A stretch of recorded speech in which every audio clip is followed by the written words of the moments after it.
An encounter beyond imagination. Mark Thompson never imagined that an ordinary day would lead to an extraordinary encounter. At 40, he had come to terms with the quiet life of Millbrook, a town as uneventful as a sunset, where the population seemed frozen in time and nothing ever really changed. As the head barista at Stella Brews, a cozy coffee shop tucked away on the corner of Main Street, Mark's daily routine had become as predictable as the sunrise. His mornings were usually the same, serving regulars their daily dose of caffeine, crafting the perfect pour-over, and wondering if there was more to life than the rhythmic hiss of the espresso machine. On this particular day, however, that routine was about to be shattered in ways he could never have anticipated. The bell above the door jingled, signaling the arrival of customers. Mark didn't bother looking up at first, too engrossed in the mundane task of wiping down the counter for the umpteenth time.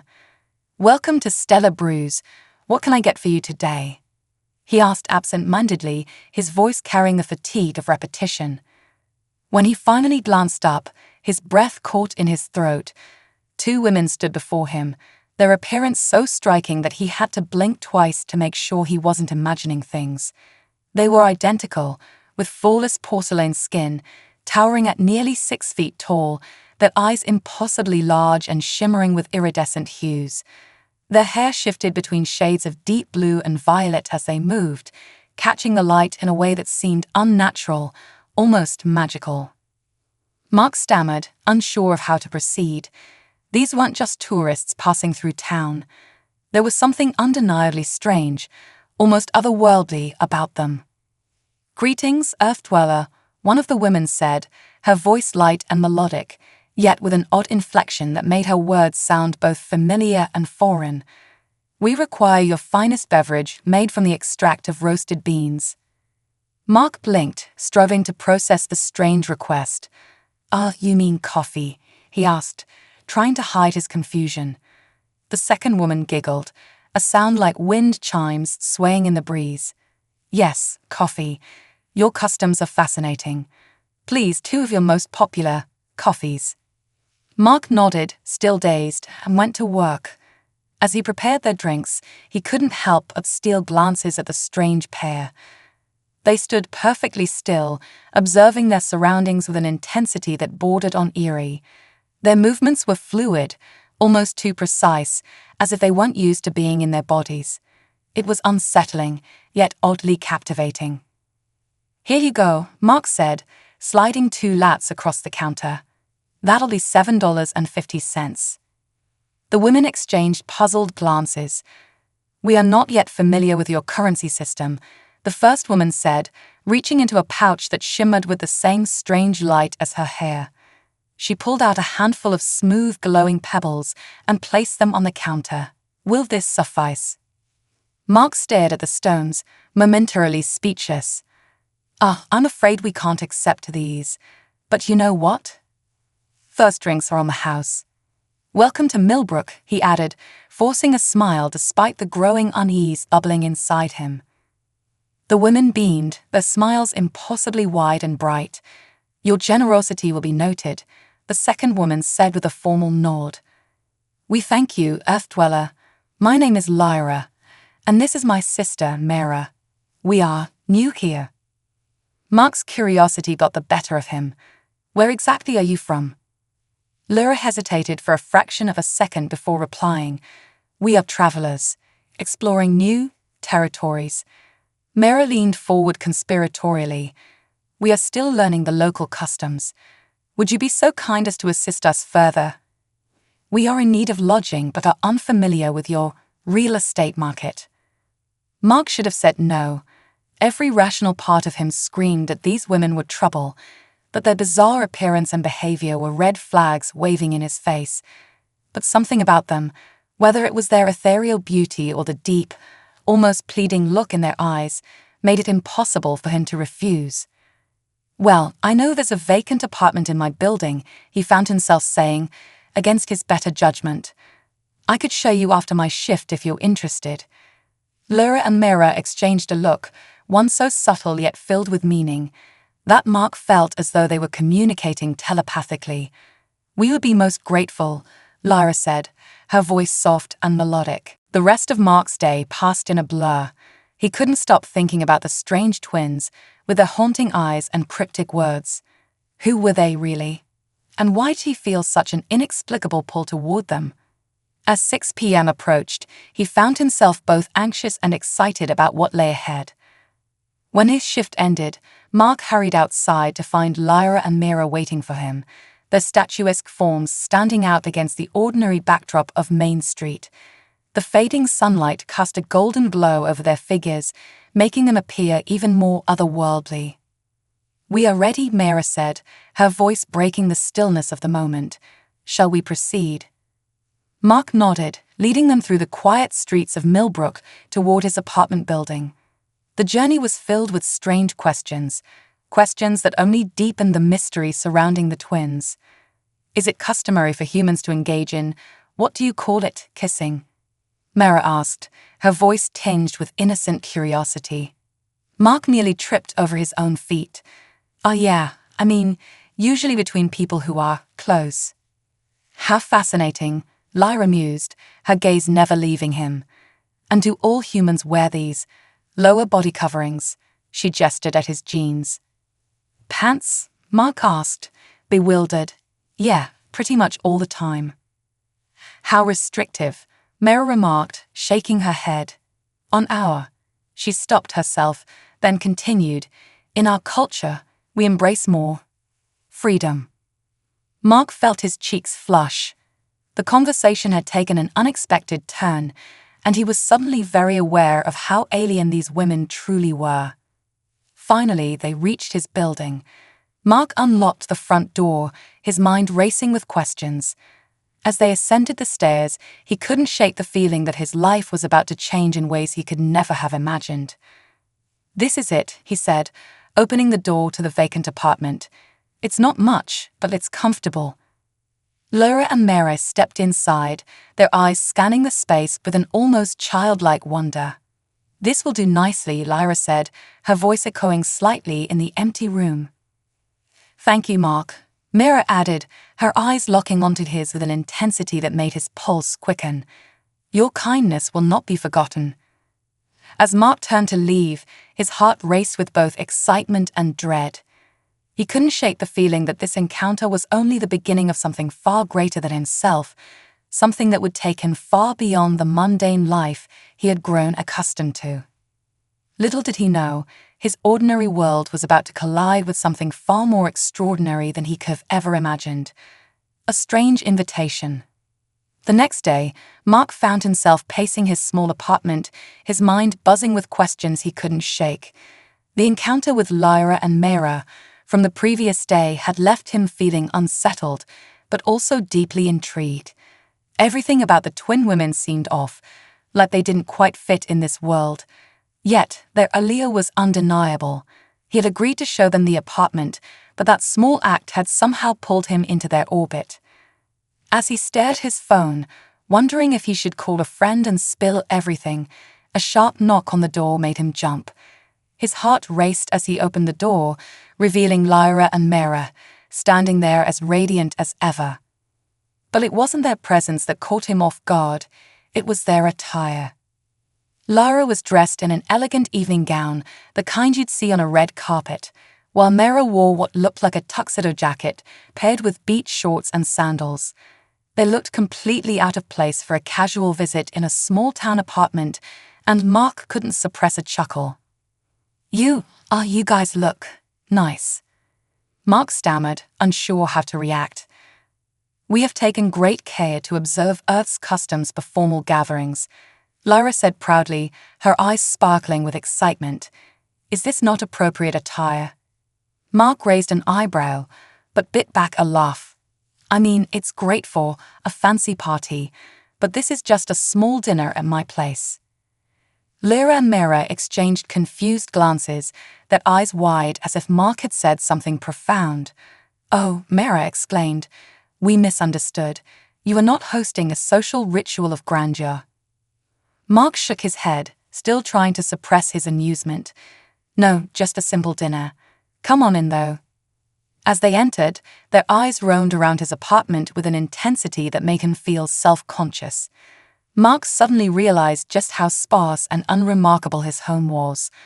A few old bookshelves lined with his favorite novels, a coffee table cluttered with magazines, and a small television were the only things filling the space. To him, it was just home. To the twins, it seemed to be a treasure trove of curiosities. "This dwelling is fascinating," Lyra mused, her fingers trailing across the spines of Mark's books. "So many ancient knowledge storages." "Books?" Mark asked, slightly taken aback. "You don't have books where you're from." Lyra gave him a wistful smile. "Our world has moved beyond such primitive means of knowledge transmission, but there is something charming about them, don't you think?" Mira, meanwhile, had wandered over to the kitchen, her eyes fixating on the small oven where Mark was preparing lasagna. "And this," she said, pointing, "this is how you prepare sustenance." Mark chuckled. "Yeah, it's just a regular oven. You've never seen one before." Mira shook her head, her expression filled with fascination.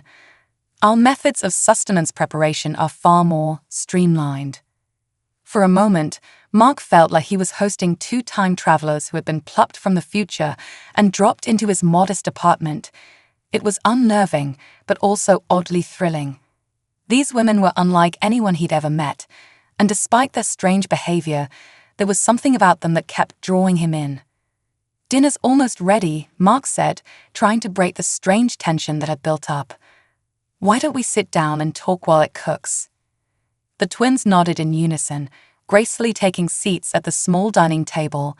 Mark joined them, feeling a little awkward, unsure of what to say. But before he could start a conversation, Lyra leaned forward, her expression suddenly serious. "Mark," she began, her voice quieter now, almost conspiratorial, "there is something we have not yet discussed with you." Mark's pulse quickened. He had known from the moment he met them that there was more to their story. Now it seemed he was about to get some answers. He leaned in, bracing himself for whatever revelation was about to come. "We are not from your world," Mira said, her voice dropping to a near whisper. "We come from a place far beyond the stars, a place you would call the Andromeda Galaxy." Mark stared at them, trying to process what he had just heard.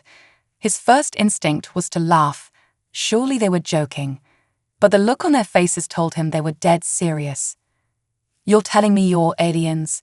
Mark asked, his voice incredulous. Lyra nodded, her gaze steady. "We prefer the term extraterrestrial beings, but yes, we are not from this planet." Mark's heart pounded in his chest. For a brief moment, he considered the possibility that he was dreaming, or perhaps even losing his mind. But as he sat there, staring at these two impossibly beautiful, impossibly strained women, he knew deep down that they were telling the truth. There was something about them, something too otherworldly to be a lie. "Okay," Mark said slowly, running a hand through his hair. "Assuming I believe you, why are you here? What do you want from me?" Mira leaned in closer, her voice urgent. "We are on a mission. Our world is in danger, and the key to its survival lies here on Earth. We need your help." Mark's mind reeled. He had spent most of his adult life longing for adventure, for something more than the mundane existence he had settled into. But this was beyond anything he could have ever imagined. He was being asked to help aliens, to become a part of something far bigger than himself. It was exhilarating, but also terrifying. "What exactly do you need me to do?" Mark asked, his voice barely above a whisper. Lyra and Mira exchanged a glance before Lyra answered. "We need someone who understands this world, someone who can help us navigate its customs and its people. There are forces at work here that would see us fail, and we cannot do this alone." Mark swallowed hard, his mind racing. He knew that agreeing to help them would change his life forever, but could he really say no? The thought of returning to his old, monotonous routine seemed unbearable now. "All right," Mark said finally, his voice trembling slightly. "I'll help you, but we're going to need some ground rules. No more weird questions about pants or kissing, he added, flashing a small nervous smile. The twins smiled back, their eyes filled with gratitude. Agreed, Mira said softly. Your assistance is invaluable, Mark. You have no idea how much it means to us. As Mark turned back to the kitchen to check on dinner, his mind was still racing. He had no idea what he had just gotten himself into, but one thing was clear: his life was never going to be the same. And as the evening stretched on, the weight of what Lyra and Mira had told him hung in the air like an unspoken promise of danger and adventure. Somewhere out there, in the vastness of the universe, a world was depending on him. And here, in the quiet town of Millbrook, his ordinary life had suddenly become anything but. As they sat down to eat, Mark couldn't shake the feeling that this was just the beginning of something far greater than he could have ever imagined. The world he had always known was about to collide with the unknown, and he was at the very heart of it. The secrets they carry. As the days passed, Mark found himself growing more comfortable with the presence of Lyra and Mira in his life. The initial shock of learning that they were extraterrestrial beings from a distant galaxy had slowly faded, replaced by a gnawing curiosity and an inexplicable sense of responsibility. They had trusted him with a secret so profound, it could upend the world's understanding of existence itself. And for reasons Mark couldn't quite explain, he felt a deep connection to the twins, one that went beyond mere fascination. Still, their mission remained shrouded in mystery. Lyra and Mira had told him that their world was in danger, and that the key to its salvation was hidden somewhere on Earth. But they had been frustratingly vague about the details. Every time Mark pressed them for more information, they would deflect with cryptic answers or change the subject entirely. It was clear they were hiding something, and Mark was determined to find out what. One evening, after a long day of work at Stella Brews, Mark returned to his apartment to find the twins sitting at his kitchen table, engaged in what looked like a heated discussion. Their voices were low, but the intensity in their faces was unmistakable. They didn't notice him at first, so he stood quietly by the door listening. We can't delay any longer, Mira was saying, her tone urgent. The Bureau is closing in on us. If we don't locate the artifacts soon. I know, Lyra interrupted, her voice strained with frustration. But we can't rush this. If we make one wrong move, we could expose ourselves, and him. Mark is already suspicious. He's starting to ask too many questions. Mark's heart skipped a beat. They were talking about him. We need to tell him the truth, Mira insisted. He deserves to know what he's getting involved in. If he's going to help us, he needs to understand the full scope of the mission. Lyra hesitated, her eyes flickering with doubt. I'm not sure if he's ready for that. The truth, it's too much for most humans to comprehend. We risk overwhelming him. He's stronger than you think, Mira replied. He's proven himself already. We wouldn't have made it this far without him. Mark's mind raced as he tried to process what he had just overheard. The Bureau, the artifact, and what did they mean by expose ourselves? He had known all along that there was more to their story than they were letting on, but now the stakes seemed higher than he had imagined. Unable to stay silent any longer, Mark stepped forward, clearing his throat. Lyra and Mira both jumped, startled by his sudden appearance. We need to talk, Mark said, his voice steady but firm. I overheard what you were saying. You've been keeping things from me. If I'm going to help you, I need to know the whole truth. The twins exchanged a glance, a silent communication passing between them. After what felt like an eternity, Lyra nodded, as if finally coming to a decision. Very well, she said, her voice resigned. You're right, you deserve to know everything. Mira gestured for him to sit down at the table. Mark took a seat, his heart pounding in his chest as he braced himself for whatever revelation was about to come. You already know that we are not from this planet, Mira began, her tone more serious than Mark had ever heard. But what we didn't tell you is why we're here. Lyra took over, her expression grave. Our world, Zalira, is under threat from a powerful enemy. A shadow organization known as the Galactic Enforcement Bureau has been hunting our people for centuries.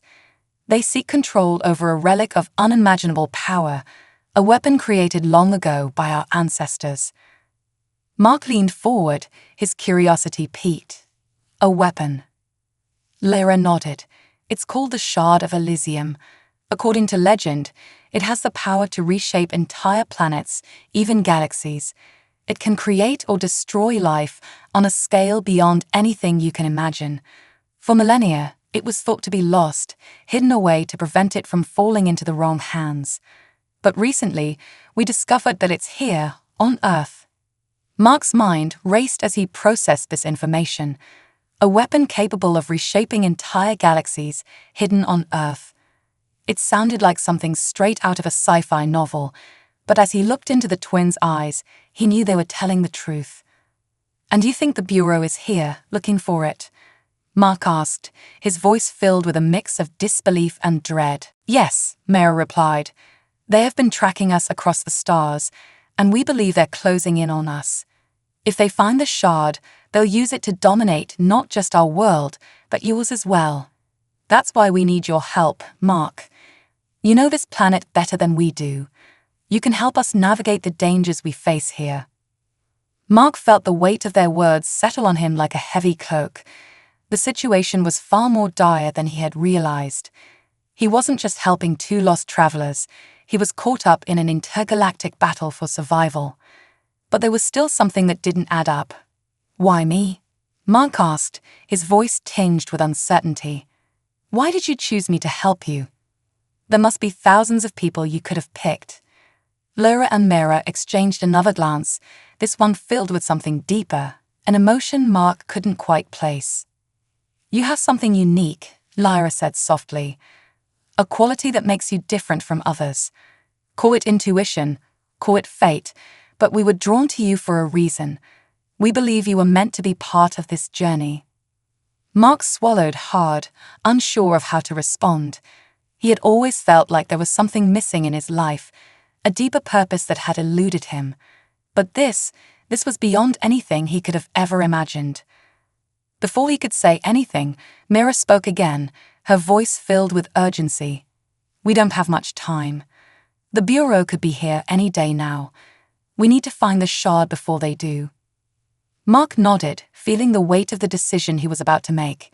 He had spent his whole life yearning for adventure, for something more than the quiet, uneventful existence he had known.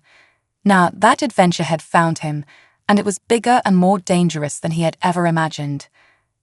"I'm in," Mark said, his voice steady. "Whatever you need me to do, I'll help. We can't let the Bureau get their hands on that weapon."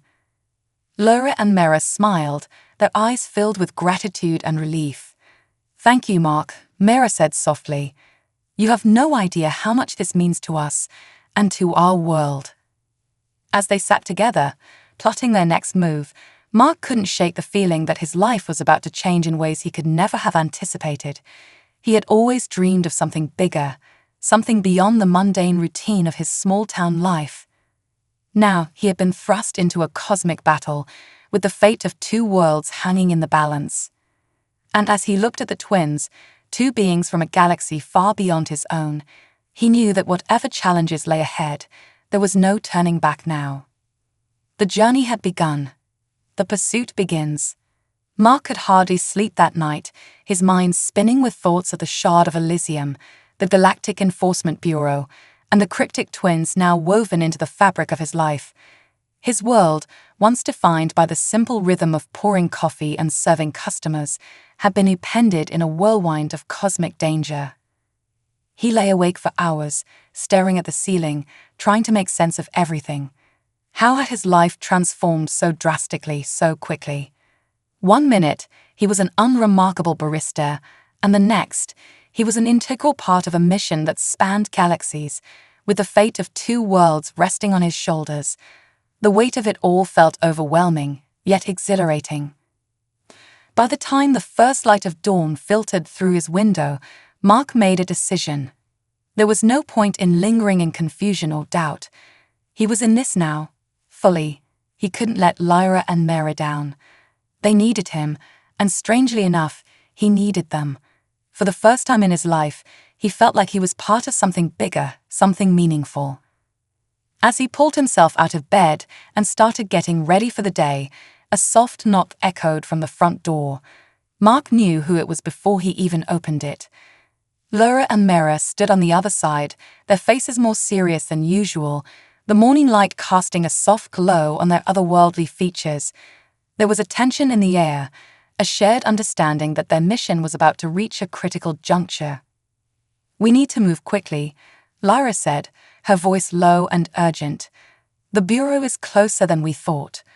We've detected a signal that indicates they may have arrived in Millbrook." Mark felt a chill run down his spine. The Bureau, those shadowy enforcers Lyra had warned him about, were here in his town. He had known the stakes were high, but hearing those words made it all the more real. There was no time to waste. "What do we need to do?" Mark asked, his resolve hardening. Mira stepped forward, pulling out a small, translucent device that fit in the palm of her hand. It glowed faintly, pulsing in a slow, steady rhythm. "This is a locator. It's designed to detect the unique energy signature of the Shard of Elysium. We've been scanning the area for days, but we finally managed to narrow down the location. The Shard is somewhere in the old industrial district, hidden in one of the abandoned warehouses." Mark frowned. The industrial district had been deserted for years. It was a crumbling, forgotten part of town, overgrown with weeds and left to rot as businesses had moved out. It was the perfect place to hide something as powerful as the Shard, hidden in plain sight, where no one would think to look. "How do we get there without drawing attention?" Mark asked, already thinking through the logistics. The last thing they needed was to be spotted by the wrong people, or worse, the Bureau. Lyra exchanged a glance with Mira before replying. "We'll need to go at night, under the cover of darkness. The Bureau has advanced surveillance technology, but they're less likely to detect us if we move carefully. We'll need to leave just after sunset." Mark nodded, feeling the gravity of the situation settle in. "And once we get there, what's the plan?" "We retrieve the Shard and bring it back here," Mira said, her voice calm but intense. "But we need to be prepared for the possibility that the Bureau will be there first. If that happens, we may have to fight our way out." The thought of fighting sent a jolt of anxiety through Mark's chest. He had never been in a fight in his life, let alone a battle with intergalactic enforcers. But as he looked at Lyra and Mira, standing before him with such determination, he knew he couldn't back down now. They needed him, and he had come too far to turn back. "I'll be ready," Mark said, though he wasn't sure if he fully believed it. The rest of the day passed in a haze of preparation. Mark tried to go about his usual routine at the coffee shop, but his mind was elsewhere. Every time the bell over the door chimed, his heart would race, fearing it might be someone from the Bureau. But it was always just another regular customer, oblivious to the cosmic battle unfolding right under their noses. By the time sunset arrived, Mark was a bundle of nerves. He paced his apartment, double-checking his supplies, a flashlight, a pocket knife, and an old baseball bat he had stashed in his closet for emergencies. It wasn't much, but it was better than nothing. Laura and Mira arrived just as the last light of the day faded from the sky, their faces set with grim determination. They were dressed in dark, inconspicuous clothing, blending into the shadows as they stepped into his apartment. "Are you ready?" Lyra asked, her voice soft but steady. Mark nodded, his heart pounding. "As ready as I'll ever be." They left the apartment quietly, moving through the darkened streets of Millbrook with practiced stealth. The town was eerily quiet, the streetlights casting long, distorted shadows across the pavement. Mark had walked these streets countless times, but tonight everything felt different. The air was thick with tension, as if the town itself could sense the danger lurking just out of sight. As they approached the industrial district, the atmosphere grew even more oppressive. The buildings here were hulking, decaying structures, their windows shattered, and their walls covered in graffiti. The ground was littered with broken glass and rusted metal, and the smell of dampness hung heavy in the air. Mira pulled out the locator device, its faint glow barely illuminating the darkness. "We're close," she whispered, her eyes scanning the abandoned warehouses. "The signal is getting stronger." They moved deeper into the maze of dilapidated buildings, their footsteps quiet against the cracked pavement. Mark's nerves were on edge, every sound amplified in the stillness of the night. A distant siren wailed somewhere in the town, but otherwise, there was only silence. Suddenly, the locator began to pulse faster, its light growing brighter. "Here," Mira whispered, stopping in front of a large, rusted door. It was the entrance to one of the biggest warehouses, a sprawling structure that loomed ominously in the darkness. Laura stepped forward, her hand hovering over the door handle. "This is it," she said softly. "The shard is inside." Mark's heart raced as Lyra slowly pushed the door open, the hinges groaning in protest. They stepped inside, their footsteps echoing in the vast empty space. The air was musty, filled with the scent of decay and disuse. At the far end of the warehouse, Mark saw something that made his breath catch in his throat.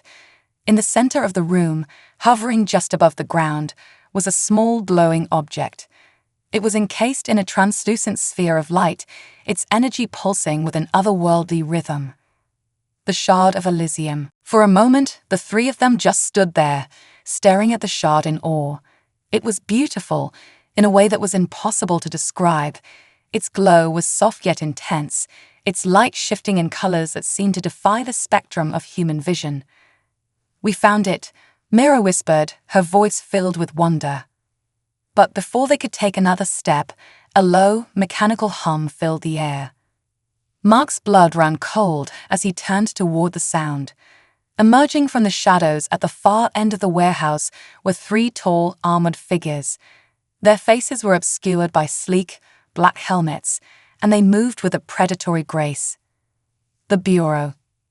"We need to move now," Lyra shouted, her voice filled with urgency.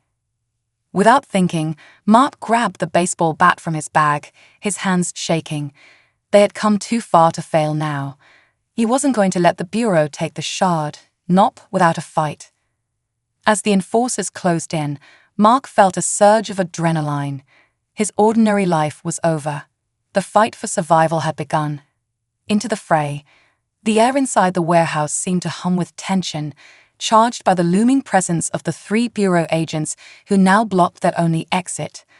Their sleek black armor reflected the faint glow of the Shard of Elysium behind Mark, Lyra, and Mira, casting long shadows across the cracked concrete floor. The agents moved with a precision that sent a chill down Mark's spine, their silent advance a stark contrast to the heavy thrum of his heartbeat in his ears. There was no time to think, no time to hesitate. They were outnumbered, and the enemies before them were no ordinary threats. These were intergalactic enforcers, ruthless and highly trained.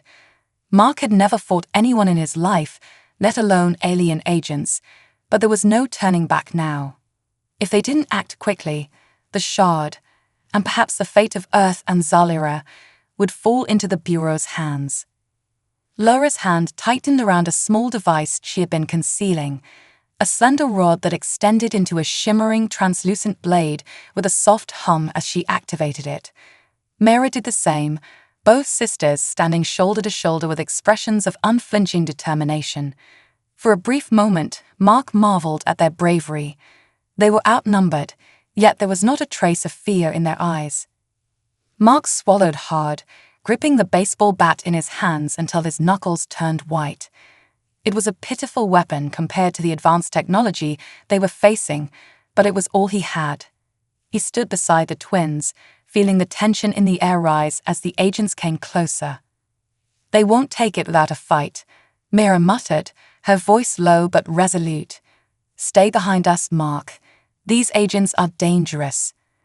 One of the agents stepped forward, his helmet gleaming in the dim light.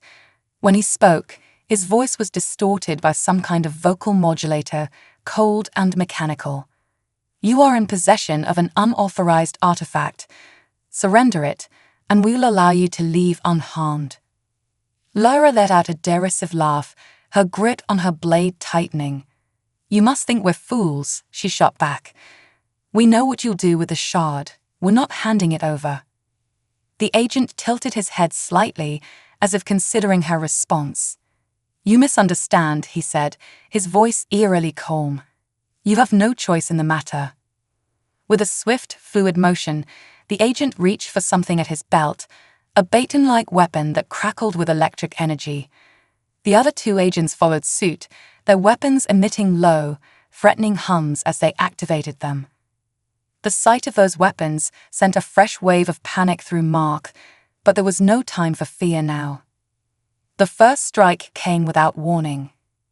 One of the agents lunged forward with lightning speed, swinging his baton toward Lyra. She parried with her energy blade, the two weapons colliding in a flash of sparks. The sound of metal against energy reverberated through the warehouse, and in that moment, chaos erupted. Mira spun around to face the second agent, her movements graceful yet deadly. With each swing of her blade, she deflected his attacks, her speed a blur of motion that left Mark in awe. But the agents were relentless, their strikes coordinated and precise, forcing the twins to fight defensively, step by step. And then there was Mark. The third agent locked onto him, advancing with terrifying speed. Mark's mind screamed at him to run, but his legs felt like they were rooted to the spot.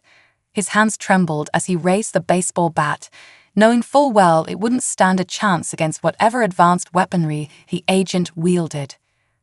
The agent swung his baton, crackling with electricity, straight toward Mark's head. In a panicked reflex, Mark ducked, the weapon missing him by mere inches. The air sizzled with the heat of the mist blow, and Mark stumbled backward, barely managing to stay on his feet. The power within. The cool night air hit Mark's face as they burst out of the warehouse, leaving the defeated bureau agents behind. His lungs burned with each breath, adrenaline surging through his veins, but he couldn't slow down, not yet. Lyra and Mira ran beside him, their faces streaked with exhaustion, their eyes alight with determination. Clutched in Mark's hand was the shard of Elysium, glowing so brightly it seemed to illuminate the dark streets ahead of them. The shard was alive in his grip, pulsing with an energy he couldn't fully understand. It wasn't just an object, it was a force, a presence that seemed to recognize him, to respond to him in a way that left him both awestruck and terrified. The shockwave it had unleashed in the warehouse, protecting them from the bureau agents, had felt like an extension of himself, a power he had never imagined he could wield. But now that they were outside, the reality of their situation began to sink in. They had the shard, yes, but they were still far from safe. The bureau wasn't going to give up that easily, and Mark had no idea how long the shard's power would protect them. "Where do we go?" Mark gasped, his breath coming in ragged bursts as they ran down a narrow alleyway, the towering buildings of the industrial district looming above them. "Back to your apartment for now," Mira replied, her voice sharp with urgency. "We need to regroup and figure out our next move." Mark nodded, though his mind was racing with questions. What was the shard doing to him? Why had it chosen him? And most importantly, how were they going to stop the bureau from coming after them again? They wound through the streets of Millbrook, moving quickly and quietly to avoid drawing attention. Though the town was small and quiet, Mark couldn't shake the feeling that they were being watched, that any moment, the bureau agents would reappear, ready to strike again. The glowing orb in his hand felt like both a blessing and a curse, an ancient weapon that could save them or destroy them, depending on how it was used. When they finally reached his apartment, Mark fumbled with his keys, his hands still trembling from the adrenaline. He pushed the door open, and they hurried inside, locking it behind them. For a brief moment, the silence of the apartment felt comforting, like a temporary refuge from the chaos outside. But the tension in the air was thick. They couldn't stay hidden forever. Mira paced the room, her brow furrowed in thought. Lyra, meanwhile, sat down at the table, her eyes never leaving the shard in Mark's hand. The light it emitted bathed the room in a soft, otherworldly glow, casting long shadows on the walls. "You did it," Lyra said quietly, her voice filled with both wonder and apprehension. "You connected with the shard." Mark looked down at the glowing orb, still pulsing rhythmically in his hand. The power it held was overwhelming, but somehow it had responded to him, as if recognizing something deep within him. He didn't know why or how, but it had chosen him. He could feel it. What is this thing?" Mark asked, his voice shaking slightly. "I felt it. It's like it knew me. Why me?" Lyra exchanged a glance with Mira before answering. "The Shard of Elysium is more than just a weapon," she explained, her voice soft but intense. "It was created by our ancestors long ago, a piece of ancient technology imbued with energy from the very core of our world. It has the power to create and to destroy, to reshape matter, to alter reality itself. But it's not just a tool, it's a living thing, in a sense. It chooses its wielder, someone it deems worthy of wielding its power." Mark swallowed hard, trying to make sense of what she was saying. "But why me? I'm nobody. I'm just a guy who makes coffee in a small town. Why would it choose me?" Mira stopped pacing and looked directly at him, her eyes filled with something Mark hadn't seen before: respect. "You're not nobody, Mark," she said firmly. "You may not see it yet, but the shard chose you because it sensed something within you. You have a strength, a resilience, that most people don't. You've shown that in how you've handled everything so far." Mark shook his head, disbelief washing over him. "But I don't know how to use it. I don't even know what it really does." "You will learn," Lyra said, her voice filled with quiet confidence. "The shard responds to your will. It amplifies your thoughts, your emotions. You've already wielded its power without even realizing it, back in the warehouse. You protected us. The more you connect with it, the more you'll understand how to control it." Mark's mind spun as he tried to wrap his head around everything. A part of him still couldn't believe any of this was real, that he was sitting in his small apartment, holding a glowing orb of unimaginable power, while two alien women explained the fate of their world. But as he looked down at the shard in his hand, he felt its presence more clearly than ever. It wasn't just an object. It was alive in a way, and it was connected to him. "We don't have much time," Mira said, her voice breaking through Mark's thoughts. "The Bureau won't stop. They'll send more agents. We need to figure out how to use the shard before they come for us again." Mark nodded, his resolve hardening. "So, what do we do? How do we stop them?" Lyra leaned forward, her expression serious. "The shard is powerful, but it's also unstable. If it falls into the wrong hands, it could be catastrophic. We need to find a way to neutralize the threat without destroying the shard itself. Our ancestors left behind clues, hidden knowledge about how to control it. There are texts, ancient writings that might help us. But those texts are scattered across the galaxy," Mira added, her voice grim. "And we don't have the time or resources to search for them." Mark's heart sank. The task ahead of them seemed impossible. They had the shard, but they had no idea how to use it safely. And the Bureau was closing in on them, relentless in its pursuit. "There is one place we could start," Lyra said, her voice hesitant. "The old observatory on the outskirts of town. It was built long ago, before Earth had advanced technology, but our people have used it as a hidden sanctuary for centuries. If we can access its archives, we might find something, anything, that can help us."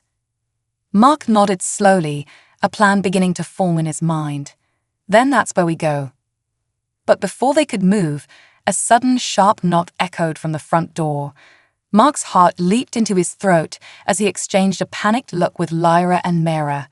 It couldn't be the Bureau. They wouldn't knock. They'd just break in. Lyra signaled for silence, her hand gripping her energy blade, ready for anything. Mark crept toward the door, his heart pounding in his chest. Another knock came, this one more forceful. Mark glanced through the peephole and froze. Standing on the other side was a man, dressed in a crisp, dark suit, his face calm and expressionless. He didn't look like one of the bureau agents, but there was something off about him, something unsettling. "Who is it?" Lara whispered, her voice barely audible. Mark turned back to the twins, his voice low and strained. "I don't know, but he doesn't look like one of the agents." Before they could decide what to do, the man spoke through the door, his voice smooth and unsettlingly calm. "Mark Thompson, Lyra, Mara. I know you're in there. I suggest you open the door. I'm here to talk." The air in the room seemed to freeze. "How does he know our names?" Mara hissed, her eyes wide with alarm. Mark's pulse raced as he gripped the shard tighter in his hand. Whoever this man was, he knew far more than he should, but they had no choice. They had to confront him. With a deep breath, Mark unlocked the door and pulled it open. The man standing before them smiled, a cold, calculating smile that sent a shiver down Mark's spine. His eyes gleamed with a predatory intelligence, as if he were studying them, evaluating them.